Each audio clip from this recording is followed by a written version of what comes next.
வணக்கம் நண்பர்களே. இன்னைக்கு சட்டசபையில் நிதி அமைச்சர் மரிய வில்சன் அவர்கள் பயங்கரமான எமோஷன் ஆகிட்டார். அவர் எதுக்கு எமோஷன் ஆனார், அவர் எமோஷன் ஆகி என்ன பேசினார் அப்படிங்கிற வீடியோவை பார்த்துட்டு வந்துருங்க. கொஞ்ச நாளாவே உருவ ரிலீட் பண்றது, பொதுவா சொல்றேன், ஜாதி ரிலீட் பண்றது, பெண்கள் ரிலீட் பண்றது, மொழி ரிலீட் பண்றீங்களா? பாத்தீங்களா? இப்போ மரிய வில்சன் அவர்கள் பேசிய வீடியோவை நீங்கள் பார்த்ததுக்கப்புறம் உங்களுக்கு என்ன தோணுது? ஆமாங்க, அவர் சொல்கிறது நியாயம் தானே அப்படின்னு தோணுது இல்லை? எப்பயுமே ஒரு பக்கத்தை பார்த்து நம்ம முடிவு பண்ணக்கூடாது, இன்னொரு பக்கத்தையும் பார்த்துட்டு தான் இது தவறா இல்லை சரியான இதா அப்படிங்கிறத நம்ம பார்க்கணும். இன்னொரு பக்கம் அமைச்சர் மரிய வில்சன் அவர்கள் எதற்காக டென்ஷன் ஆனார், யார் பேசுறதுக்காக டென்ஷன் ஆனாரு அப்படிங்கிறதையும் நம்ம பார்த்துக்கணும் வரணும்ல. இப்ப பாருங்க. பட்ஜெட்டை வாசிக்கிற போது நான் ஒரு சொற்பொழிவாளன் என்கிற முறையிலும் தமிழ் ஆர்வலன் என்கிற முறையிலும் உன்னிப்பாக கவனித்தேன். ஆங்கில உச்சரிப்பு மிக நேர்த்தியாக இருந்தது. தமிழில் பல சொற்றொடர்களை அவர்கள் பேசாமல் விட்டுவிட்டார்கள். சில சொற்றொடர்கள் இலக்கண பிழையாக அமைந்தது. இதை குறையாகவோ குற்றச்சாட்டாகவோ இந்த அவையில் நான் வைக்க விரும்பவில்லை. நமது நிதியமைச்சர் அவர்கள் வருங்காலத்தில் அந்த பிழையின்றி பட்ஜெட் வாசிக்கக்கூடிய வாய்ப்பு அவருக்கு இருக்குமேயானால் நீங்கள் அதற்கான முயற்சிகளை செய்ய வேண்டும் என்று பணிவோடு நான் கேட்டுக்கொள்கின்றேன். ரெண்டு வீடியோவும் பார்த்திருப்பீங்க. சட்டசபையில இருவருமே இருக்கிறாங்க. ராஜேந்திரன் அவர்களும் இருக்கிறாரு, மரிய வில்சன் அவர்களும் இருக்கிறாரு. நேருக்கு நேரா 1 to 1 கேள்வி கேட்கிறாரு ராஜேந்திரன் அவர்கள். அதுக்கு மரிய வில்சன் அவர்கள் டென்ஷன் ஆகிறார். ஓகே, அவர் கேட்டது ஏதோ ஒரு வகையில் அவர் பாதிச்சிருக்கு, அதனால டென்ஷன் ஆகிறாரு. தவறு கிடையாது. ஒரு மனிதனை பாதிக்கும் அளவிற்கு பேசினா அங்கே டென்ஷன் ஆகத்தான் செய்யும்.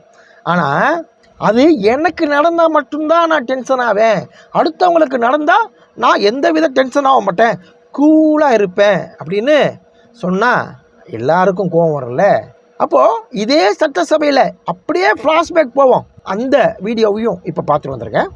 உங்க அப்பா எங்கதான் இருப்பாருன்னு சொன்னாங்க, அதான் தேடிக்கிட்டு இருக்கேன். எங்க உங்க அப்பாவையா காணோம்? எனக்கு தெரியாது. அப்பாவை காணோம். வீட்டுக்கு போய் உங்க அப்பாட்ட கேளுங்க, உங்க அப்பா கரெக்டா சொல்லுவாரு. ஏன் வாங்கினாரு உங்க அப்பா சொல்லுவாரு.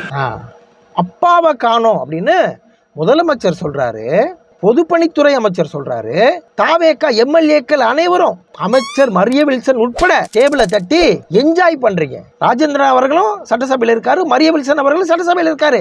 1 to 1 பேசும் பொழுதே உங்களுக்கு இவ்வளவு கோவம் வருதே. சட்டசபை மாண்பை மீறி சட்டசபையில் இல்லாத ஒருவரை, அவருடைய பையன் அங்க இருக்கிறாரு, எதிர்கட்சி தலைவராக இருக்கிறாரு, அவர் பையனோட மனசை கஷ்டப்படுத்திருக்கிறதுக்காகவே நீங்க அப்பாவை காணும்னு முதலமைச்சர் சொன்னப்ப ரசிச்சு டேபிளை தட்டி கொண்டாடினீங்க. அப்பாவை காணும்னு பொதுப்பணித்துறை அமைச்சர் சொன்னப்ப ரசிச்சு டேபிளை தட்டி கொண்டாடினீங்க. மரிய வில்சன் அவர்களுக்கு எதுக்காக கோவம் வருது?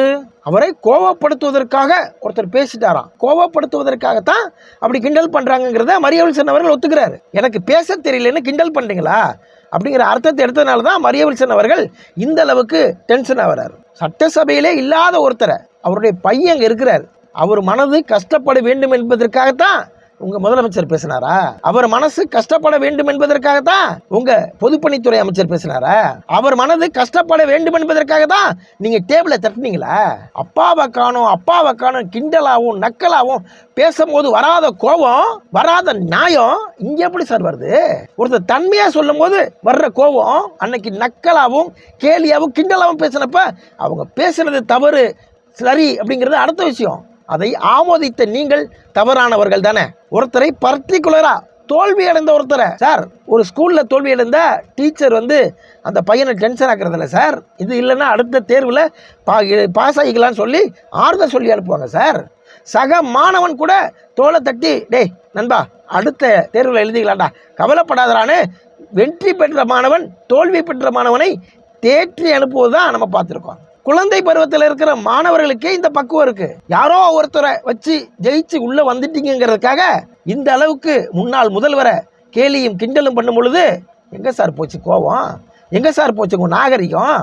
சட்டசபையில் இல்லாத ஒருவரை, தோல்வி அடைந்தவரை கிண்டல் செய்யும் நோக்கத்தில் பேசிய பொழுது வராத கோபம் இன்னைக்கு வருதுன்னா, இன்னைக்கு அவர் சொன்னதுக்கு நாங்க டேபிளை தட்டி கொண்டாடுறோம் சார். தப்பு சார், தப்பு, நீங்க பண்ணுவது தவறு அப்படின்னு நாங்க சொல்ல. ஒருத்தரை கிண்டல் பண்றதுங்கிறது தவறான செயல்னு மரிய வில்சன் அவர்கள் தான் சொல்றீங்க. இப்ப கோவப்பட வேண்டியது ராஜேந்திரன் அவர்களிடம் இல்ல, உங்க முதலமைச்சரிடம் கோவப்பட வேண்டும், உங்க பொதுப்பணித்துறை அமைச்சரிடம் கோவப்பட வேண்டும். அவர் இன்னொரு விஷயம் சொல்றாரு, நாங்கெல்லாம் பைபிளை ஃபாலோ பண்றவங்க, நாங்க அன்பை போதிக்கிறவங்க, நாங்கள் அந்த வழியில தான் நடந்துட்டு வரோம் அப்படின்றாரு. உங்கள் அண்ணனிடமும் அந்நியரிடமும் நீங்கள் அன்பை போதித்ததை நாங்கள்லாம் கண்கூடா பார்த்தோம் சார். முழிச்சிட்டு இருக்கும் போதே கண்ணை பிடிக்கிட்டு போகிறதுன்னு சொல்லுவாங்க. அப்படி நாங்கள்லாம் பார்த்துட்டு இருக்கும் பொழுதே நீங்கள் அன்பை போதிப்பதை பற்றி பேசுவது கேலியாக தான் இருக்குது சார்.